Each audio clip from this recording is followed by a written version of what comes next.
Hello again, everyone. My name is Adam Hamer, and I was in the 1990s GATE program.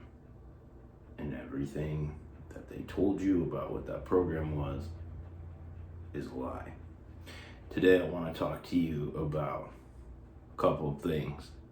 This is part of my testimony, part 2. This is a vlog. I was in the 1990s GATE program in Tucson, Arizona.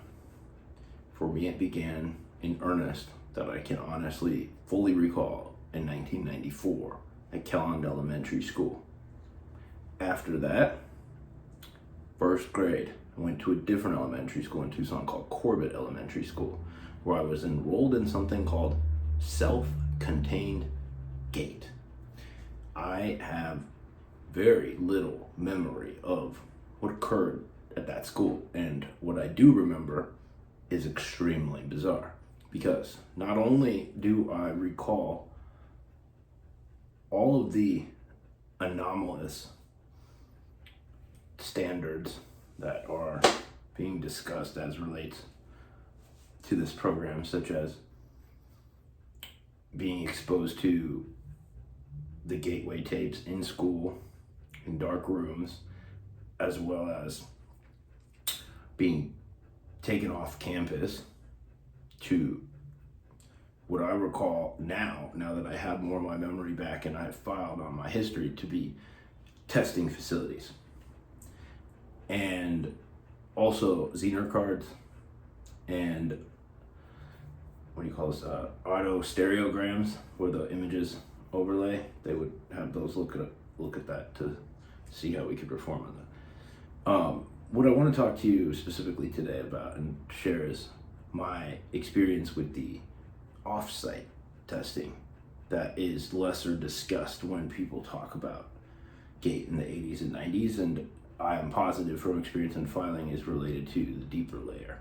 So what I first off remembered always, but was, like I said in previous video, there were thick chronological gaps of inky nothingness in my memory, and floating within that were displaced, distorted variety of really, really fucked up stuff.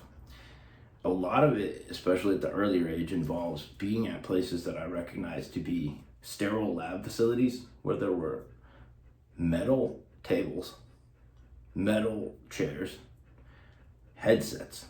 This is not something I hear all the time in GATE, but I hear sometimes and was central to my experience in GATE. Most of the memories involve being put on a bus after being given the pink drink. And yes, there were 2 pink drinks. There was the fluoride drink, which, if I recall, may not have even been pink, it might have been green. But the pink drink in GATE is not the same as the fluoride drink, because 1, you would swallow it in the early 90s. 2, it had effects, and if it was the real pink drink. And 3, it tasted weird, like chalk, metal. The taste kind of good. Nothing tastes like it. Honestly, it's weird. It's obviously, my guess you would have to ask the Army Corps of Engineers, or maybe DIA, and maybe they tell you what's in it. But that's for another day. Today what I want to talk about are the memories of these off-site facilities. Some of the things that I personally recall that are weird. Being transported off campus while I was at school during the school day in a state of delirium to a facility that was a sterile laboratory. There were metal tables, metal chairs, and rooms that were either all white, or sometimes they had hexagonal or octagonal little descents in the middle. Oftentimes there would be a pane of glass. It would be the kind of glass where it was one way. You wouldn't be able to see who was on the other side.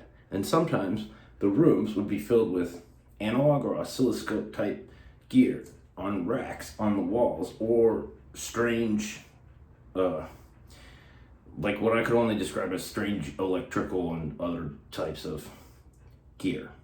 Also Faraday cages. And what I recall going on in these, a variety of other tests in these facilities, Also, some of them had popcorn ceilings, like when you'd be placed on these tables in a state of really delirium, and you would see popcorn ceilings. And they also had different rooms that were clearly sterile rooms, like just totally like lab sterile. I don't know where these places are. And that's when the headsets would come in. Tons of memories of different headsets, coiled headset like a race car driver with coils inside of it, headsets that were VR that went over my eyes, a small headband device. And what these I've come to understand were what the deeper layers of this program were testing for. And as I understand it, it's a form of what's called a dark neurology or dark neuroscience. So the people who are interested in studying the human brain and consciousness came up with these horrible, awful, evil ideas because they wanted to see what would happen to the human mind when you push it to its absolute limit. And these devices were used to not only capture data at varying levels of like fineness, but they were also used to help these dark neuroscience researchers to discover how to basically like bio-steer an organism like a human mind that's really complex to do tasks or things that wouldn't be normally in the trajectory for that same entity to do. That's where we get to what I want to talk about today, which is anomalous mental phenomena. And that brings me to this report that I have here. That's from SAIC, from the Stargate program. Now, SAIC is a defense contractor. They had offices in Tucson, Arizona, right around the corner from Kelland Elementary School, where I went to elementary school. And here, in the end of their document, on the CIA's reading room, you can see anomalous mental phenomena is defined as the scientific study of anomalous cognition and anomalous perturbation. See also psychoenergetics, parapsychology, exceptional functions of the human body. Okay? Now, let me show you which document this is from so you can look this up yourself. I will link a copy of it in the bio. This is a comprehensive research plan for anomalous mental phenomena authored by Edwin May and Wanda Luke in June 1991. Edwin May was the head of the Stargate program. It's my personal belief that there were a variety of other sub-programs, essentially the unacknowledged SAPs that are tied to this research that likely have different names, but were probably part of the same umbrella based on what they were studying. Anyways, now that we've begun to look at how psychoenergetics is defined by the actual researchers themselves who took part in this, we're going to look at another document. And this document is by the Defense Intelligence Agency. It's called Controlled Offensive Behavior USSR, and it details research into neuroscience and how the intel agencies may be able to utilize such to gain an advantage over other peoples or nations, or in this case, in the case of Gate, clearly their own nation. But in any case, brings me to this page within this document. I'm going to show you this page. I'm going to read for you the DIA's own definition of the word psychoenergetics, which will clarify a lot of things for a lot of people because this covers the definition of parapsychology. And as you saw in the SAIC document, that includes psi and anomalous mental phenomena, which were things that were documented to have been studied in the public documents of these programs. Let me read this to you. Part 2, Parapsychology in the Soviet Union. Section 1, Background. 1U. The science of parapsychology includes special sensory biophysical activities, brain and mind control, telepathic communications or bioinformation transceiving, bioluminescent and bioenergetic emissions, and the effects of altered status of consciousness on the human psyche. The Soviets prefer the term biocommunications instead of the term parapsychology. Other terms that may appear in the Soviet literature that normally mean parapsychology are psychophysiology, psychotronics, psychoenergetics, or biophysical effects. The term parapsychology, parentheses, biocommunications, as used in this report, denotes a multidisciplinary field consisting of the sciences of bionics, biophysics, psychophysics, psychology, physiology, and neuropsychiatry. I'll show you that right here. This is the Defense Intelligence Agency's own definition of psychoenergetics, which is what was being researched in these programs. And I'm absolutely positive is the name of what the memories I have of these tests is. And some of the other tests that I recall are those white rooms where you'd be put on either metal table or chair. Would also sometimes they had something where the rooms would change color. They would use, they were like a block of different light, essentially like a, I think like a stoplight, but it's horizontal, and it's red, blue, green, and I think purple. And what they would do is they would utilize this to induce what's called the Gansfeld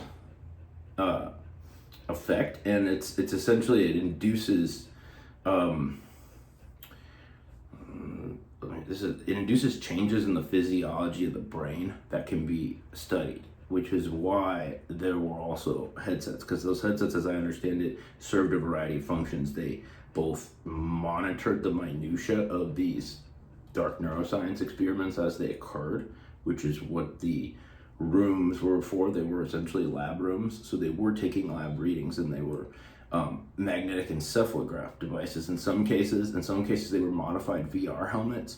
In some cases it's unknown exactly what they were, and in some cases they were modified pursing or coil helmets that were clearly used in the same psychoenergetic research to induce different states of mind and then grab the corresponding neural data with which they could, they being the intel agencies and military, use these to create neuroweaponry, which is also known as psychotronics, and which is also clearly defined as the scope of the research for Stargate by the DIA when they define the word psychoenergetics as synonymous with psychotronics.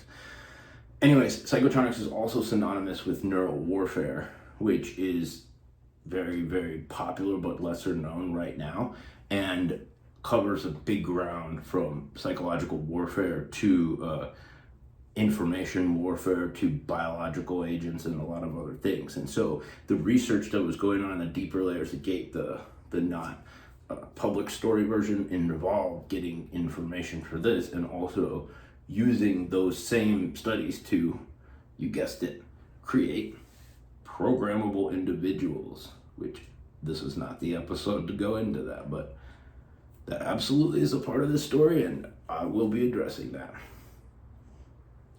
What I want to say, it's not about Gate was testing kids to see if they were special. It's not even a good thing to have been selected for these deeper layer programs. It was non-consensual, it was evil, it was harmful, it was treasonous, and it was disgusting. There was nothing about it that related to being special. And further, I'm absolutely certain that the Zener cards, there were screening tools that were used for the deeper layer programs, as were the gateway tapes. If you actually look up the patents for the gateway tapes, they're not simply just for meditation.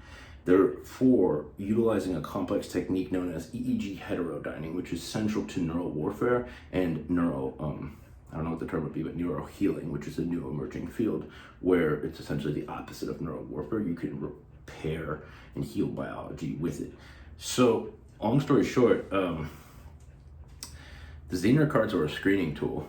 Not a lot of people were funneled into these deeper layer programs, and it was not a good thing if you were. And if you were, you were pretty much made into a Manchurian candidate or something of the like, and either disposed of or the government attempted that. So, if you don't know what I'm talking about and that doesn't sound familiar to you, well, consider yourself lucky, because there's a whole other element to this story. And that's why I filed a lawsuit against the government to compel release of my withheld Privacy Act files on the topics of psychoenergetic meta-analysis, MK Ultra continuation programs, and SAPs and USAPs, including special compartmentalized information involving my persons. So keep tuning in as we keep discussing this topic. And a couple other things. I want to mention a couple other memories I had. In addition to the flashing light rooms that would be blue and red, that would induce different states of mind, There was also another device that was like a little kaleidoscope thing that would make your eyes freak out. There was another device where they would get off each side of your eye. It would show different images to each eye. And then there was a device that was like that too. It was less invasive, that would be on a table where you would see like an image or a dot on one side, an image or dot on the other, and they'd ask you what you saw.